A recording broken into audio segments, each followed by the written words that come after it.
Iran Israel যুদ্ধের সরাসরি প্রভাব পড়তে শুরু করেছে ভারতের শ্রমবাজারে। মধ্যপ্রাচ্যের অস্থিরতার কারণে বিশ্বব্যাপী জ্বালানি সরবরাহ বিঘ্নিত হওয়ায় বাড়ছে জীবনযাত্রার ব্যয়। বাড়তি এই খরচ সামলাতে ব্যর্থ হয়ে ন্যূনতম মজুরি বৃদ্ধির দাবিতে রাজপথে নেমেছে নয়ডার হাজার হাজার কারখানা শ্রমিক।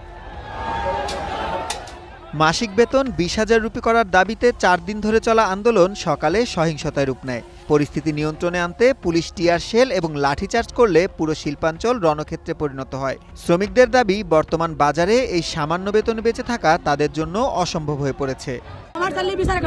আমাদের বেতন অন্তত 20,000 রুপি করা উচিত।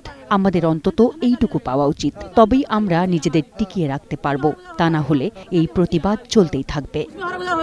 বাংলাদেশে এলো এই প্রথম টাচলেস আরএকে সেন্সেশন ওয়াটার ক্লোজেট।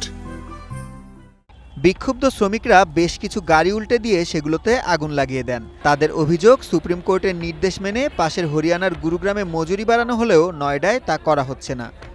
हमारे 3 राज्यों में सैलरी बढ़ चुकी है। হরিয়ানায় বেতন 35% বাড়ানো হয়েছে, তবে আমরা কেন বঞ্চিত? আমাদের শান্তিপূর্ণ মিছিলে পুলিশ হামলা চালানোয় আমরা পাল্টা প্রতিরোধ গড়ে তুলেছি। ना ताकि किसी चीज के लिए।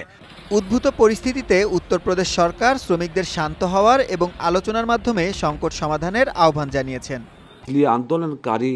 আমি আন্দোলনকারীদের বলবো, আপনারা কোনো প্ররোচনায় পা দেবেন না। সরকার আপনাদের দাবি নিয়ে আলোচনার জন্য প্রস্তুত।